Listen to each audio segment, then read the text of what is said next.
रहमानिर्रहीम। अस्सलाम वालेकुम। उम्मीद है डियर स्टूडेंट्स आप खैरियत से होंगे। आज की इस लेक्चर में मैं आपको इक्विलिब्रियम और उसकी काइंड्स के मुतालिक बताऊंगा कि इक्विलिब्रियम है क्या और इसकी कितनी काइंड्स हैं। तो चलते हैं अपनी वीडियो का आगाज़ करते हैं। इक्विलिब्रियम, सबसे पहला सवाल जो आपके जहन में आएगा, व्हाट इज़ इक्विलिब्रियम? इक्विलिब्रियम है क्या? तो इस सवाल का जवाब जानने के लिए हमें किसकी ज़रूरत पड़ती है? डिफिनीशन की। तो डिफिनीशन हमारे पास क्या है? When several forces are acting on a body and there is no translational as well as rotational motion in a body, यानी फोर्सेस बेशुमार हों लेकिन बॉडी में न रोटेशनल चेंज आए ना ही ट्रांसलेशन, तो ऐसी स्टेट ऑफ ए बॉडी को हम क्या कहते हैं? इक्विलिब्रियम। तो इक्विलिब्रियम क्या है? Basically it is a state of a body. State of a body, ये स्टेट ऑफ ए बॉडी है। कब? When several forces are acting, several forces are acting, body पर एक से ज्यादा फोर्सेस लग रही होंगी, मोर देन वन। तो उसके नतीजे में क्या होगा? No change will occur, no change will occur in the state of the body, in the state of a body, body के स्टेट में कोई चेंज नहीं आएगा। सेवरल फोर्सेस लग रही होंगी लेकिन बॉडी के स्टेट में कोई चेंज नहीं आएगा।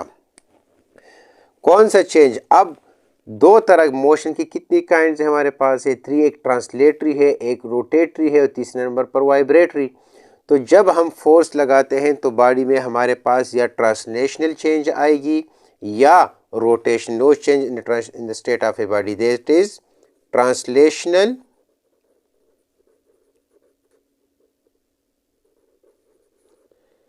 And rotational. ट्रांसलेशनल मीन्स कि जब बॉडी स्ट्रेट लाइन पर जा रही है तो उसको हम क्या कहते हैं? Translatory motion. और जब बॉडी जो है वो एक फिक्स एक्सिस के सराउंडिंग में घूमे तो उसको हम कहते हैं रोटेशनल मोशन। तो इक्विलिब्रियम, एक बॉडी को हम किस वक्त इक्विलिब्रियम में कह सकते हैं? तो बॉडी में हम दो कंडीशन देखेंगे कि सेवरल फोर्सेस एक्टिंग कर रही हो और बॉडी के स्टेट में कोई चेंज ना आ रही हो। तो अगर मैं कंक्लूजन की तरफ जाऊं तो कंक्लूजन हमारे पास यही होगा कि सेवरल फोर्सेस लग रही होंगी, सेवरल फोर्सेस एक्टिंग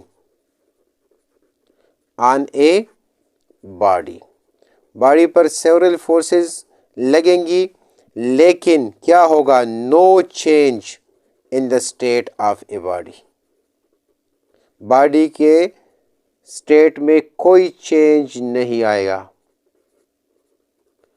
तो ऐसी स्टेट ऑफ द बॉडी को हम क्या कहेंगे? इक्विलिब्रियम।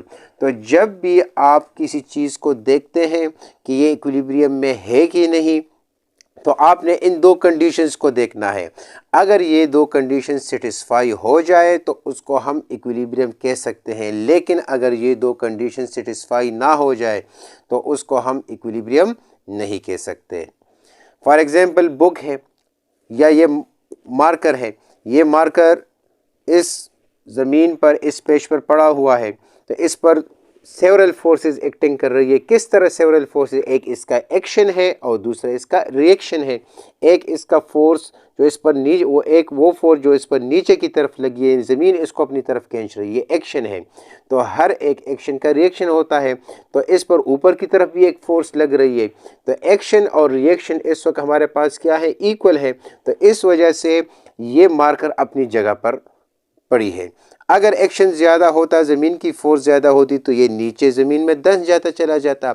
अगर रिएक्शन ज़्यादा होती तो ये मार्कर ऊपर की तरफ चला जाता। तो अब हम देख रहे हैं कि ये मार्कर न ऊपर जा रहा है न नीचे आ रहा है। तो it means the marker is in the state of equilibrium, क्योंकि सेवरल फोर्सेस आर एक्टिंग, दो फोर्सेस हैं, एक एक्शन है दूसरा reaction, no change in the state of the body, और बॉडी के स्टेट में कोई चेंज नहीं आ रही। तो वो ट्रांसलेशनल चेंज भी हो सकती है और रोटेशनल, ट्रांसलेशनल चेंज आएगी और ना ही रोटेशनल।